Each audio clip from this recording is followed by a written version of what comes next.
Bonjour tout le monde, me voici aujourd'hui de nouveau avec Sandra. Bonjour Julie. Tu es présidente de l'association Entraide. Aujourd'hui on va parler des aménagements possibles quand notre enfant a des difficultés scolaires, des 10 à proprement parler. Quels sont-ils ces aménagements ? Alors il y a plusieurs types d'aménagements en fonction de la sévérité, de la forme du trouble. Depuis 10 ans, j'encourage les parents de l'association vraiment à mettre en place des aménagements et des adaptations pour ces enfants. Parce que c'est vraiment important pour eux qu'ils soient accompagnés, qu'ils puissent compenser leurs troubles et leurs difficultés lorsqu'ils sont en milieu scolaire. Parce que c'est en milieu scolaire que va se potentialiser cet handicap. Exactement. Et c'est là où ils vont se sentir le plus en difficulté. Il faut savoir que si on ne met pas ces choses en place, il y aura une mauvaise estime de soi.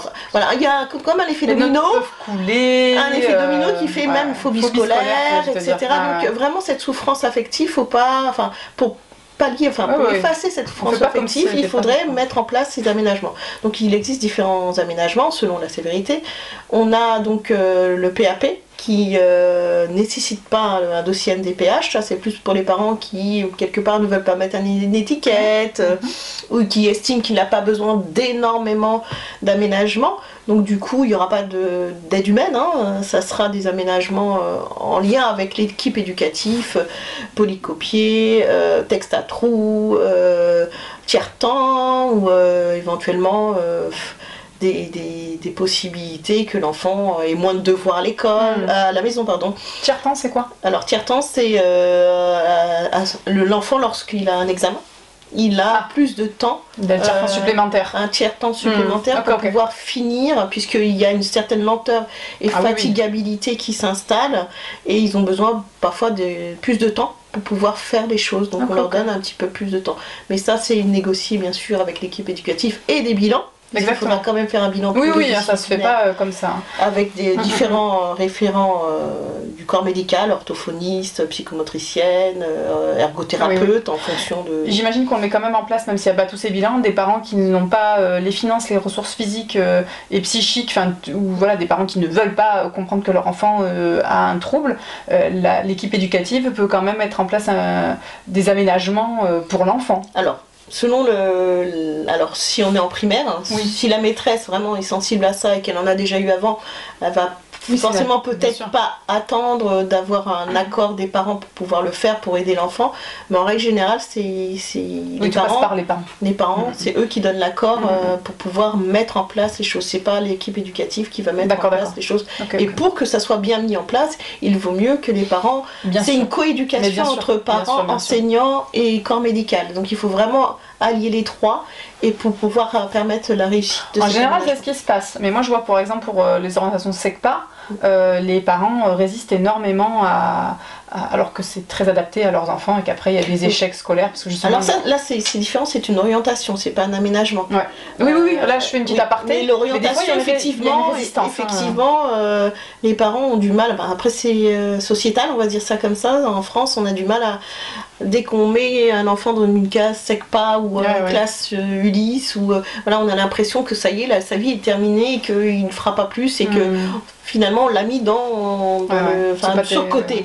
On a eu des témoignages d'une jeune fille qui finalement ses parents avaient résisté et elle voulait absolument faire une SECPA parce qu'elle en avait marre de toute cette pression sans arrêt. Elle était dyslexique, et au final en fait dans la SECPA elle s'est sentie plus à l'aise, plus libre aussi d'exprimer ce qu'elle pouvait faire, son potentiel, et aujourd'hui elle fait un métier dans lequel elle est totalement épanouie, aide-soignante. Voilà, elle a trouvé sa voie grâce à la SECPA. Donc je dis pas qu'il faut tous les mettre en SECPA. Non, mais il faut écouter, à un certain moment, il faut écouter l'enfant. Après, il faut écouter aussi le professeur qui a en fait finalement plus de temps avec notre enfant que nous. L'équipe éducative est quand même très amène. Si elle est bienveillante, il n'y a pas de raison qu'elle se trompe. Maintenant, effectivement, c'est une coéducation. Donc les parents ont leur mot à dire. Ils ont aussi leur histoire, mais peut-être pas trop pousser l'enfant dans des voies où finalement ça va être plus compliqué pour lui et qui ne sera pas forcément Ça a jaugé. Oui, c'est du cas par cas, bien évidemment. Tout ce que tu as décrit dans le PAP, tiers devoir, tiers temps pour les examens ou pour les contrôles, tout ça, on le retrouve aussi en dehors du PAP. Ça peut être des choses mises en place. Alors, il y a le PPS. Voilà, dans le PPS par exemple. Le PPS, c'est plus la MDPH. Alors là, par contre, c'est la MDPH qui va faire une notification. C'est un dossier que les parents devront mettre en place, qui est très lourd. Alors, il est pas si lourd que ça, moi. Non, il est pas lourd, mais c'est vrai que ça se construit, quoi. Ça se construit et ça nous demande aussi une introspection et un recul sur notre enfant qui est difficile. Moi, je me rends compte que parfois, j'accompagne des parents qui le font et me disent de relire ou qu'est-ce que je dois rajouter, etc. Donc, je leur dis, en fait, quelque part, il faut grossir les difficultés. Alors, en fait, c'est pas les grossir, il faut dire la vérité. Ouais. Et pour nous, en tant que parents, enfin, on les minimise. Voilà. Au quotidien, on oublie même des choses. Alors, puis on n'est pas sur un temps scolaire, nous, à part le temps des devoirs, où on sent bien qu'il y a quelque chose qui va pas, mais c'est 30 minutes, maxi 1 heure dans la journée. Tandis que les enseignantes et les enseignants le voient sur 6-7 heures de cours. Donc évidemment, ils ont beaucoup à raconter. Ils ont beaucoup à raconter au niveau scolaire, mais nous, on aura beaucoup à raconter au niveau de la vie familiale. C'est ça, exactement. C'est les détails du quotidien. Etc. Et quand on demande aux parents, oui, mais comment il est à la maison? Est-ce qu'il a du mal à s'orienter? Est-ce qu'il a du mal à s'habiller? Est-ce qu'il est lent pour faire ça? Est-ce que quand il mange, il fait... Et là, d'un coup, les parents se réalisent, ah bah oui, bah tout ça, il faut le mettre. Je suis en plein dedans pour tout ça, mon dernier, et là je me suis dit au quotidien, mais en fait, mais il y a ça c'est lié à ça, parce que le diagnostic vient de tomber, TDAH, dysgraphie et dyspraxie, et donc là j'ai travaillé, ah mais il y a ça, et tout est lié, et du coup je me suis dit, mais en fait, j'étais partie pour faire 2 phrases. Et le parcours de vie, il faut savoir qu'en commission MDPH, le parcours de vie, il va être lu et bien lu. Avec bien sûr les bilans. Alors là, les bilans, c'est super important, les bilans que vous allez mettre pour pouvoir vraiment faire comprendre à la commission qu'il y a un pourcentage d'handicap, parce qu'il jauge en fonction du pourcentage d'handicap. Il faut vraiment tout mettre, mais vraiment le parcours de vie, c'est pas seulement il est né et aujourd'hui il est comme ça, c'est vraiment le quotidien, ce qu'on peut vivre dans les difficultés au quotidien. Donc c'est vrai qu'il y a un accompagnement à faire. Moi j'accompagne les parents, quand il s'agit de faire le mien, je demande un accompagnement. Oui, c'est toujours bien. Voilà, donc, j'ai toujours du mal à prendre un peu de recul, même si à force, au bout de 15 ans, on a l'habitude de trouver les mots, on sait comment il faut parler, etc. J'insiste sur le fait que si c'est refusé, il ne faut pas baisser les bras. Non, il faut faire un recours. Donc vous pouvez aussi être admis à la commission MDPH. Vous demandez juste sur votre dossier à être présente lors de la commission. Je ne sais pas si ça change grand chose, mais au moins vous aurez entendu ce qui va être dit sur le dossier de votre enfant. Donc le PPS permet plus d'aménagement que le PAP, parce qu'il y a une reconnaissance MDPH de handicap, de situation de handicap. Donc on aura une aide humaine, on aura à peu près les mêmes choses au niveau tiers-temps, etc. Mais il y aura plus de prise en charge, par exemple s'il a besoin d'un ordinateur, ça va être pris en charge par la MDPH, il y aura moins de frais, il y a aussi des allocations qui sont données. Bon, là aussi il faut insister pour les avoir, mais voilà, il faut savoir qu'il y a des allocations. Toutes les rééducations ne sont pas prises en charge, il y a que l'orthophonie qui est prise en charge, l'ergo, la psychomote, l'orthopsie est prise en charge, et il y a qui d'autre encore, j'ai oublié, mais j'ai quelqu'un d'autre en tête. Il y en a tellement, je les perds. C'est vrai qu'il y a beaucoup de rééducation à faire, et malheureusement ça coûte un bras pour les parents, en temps, en énergie, en sacrifice, mais aussi en financier. Et donc du coup la MDPH accorde des allocations, il y a aussi des aides au niveau de la mutuelle. Et si vous êtes fonctionnaire, il y a aussi des aides en plus qui sont données, et ça c'est hyper intéressant à souligner. Quand on parlait de l'aide humaine, c'est l'AESH, l'aide à la vie, l'aide éducative à la vie scolaire. Alors on en entend beaucoup parler en ce moment. Exactement. Alors c'est pas la MDPH la MDPH notifie une aide. C'est-à-dire c'est comme le médecin qui va vous donner une ordonnance.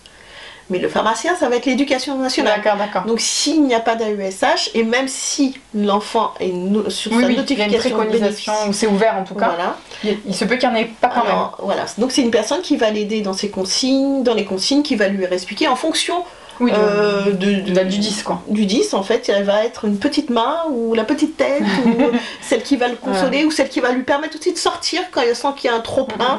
Puis il fait passer des examens à l'oral à côté. À l'oral, qui va écrire à sa place s'il y a un problème de dysgraphie ou une fatigabilité.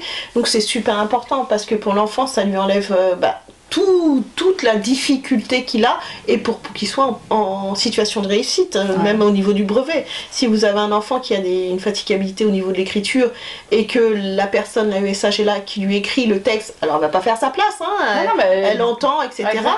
Et que lui, en fait, c'est ses idées, il sera noté sur sa faculté de penser, c'est ça, en fait, l'écriture. Bien sûr. Et ce qu'on attend, c'est quand même qu'il puisse faire un texte ou même la dictée à trous.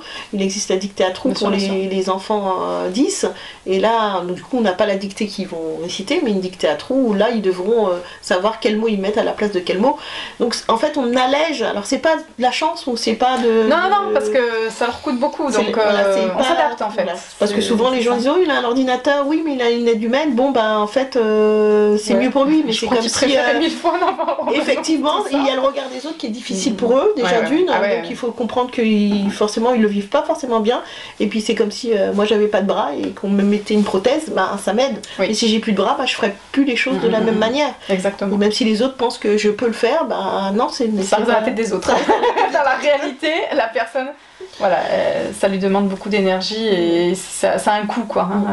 Donc c'est important que les parents, en fait, même si je sais que ça coûte, même si je sais que c'est douloureux, d'accepter de mettre en place ces choses pour les enfants, selon bien sûr la sévérité.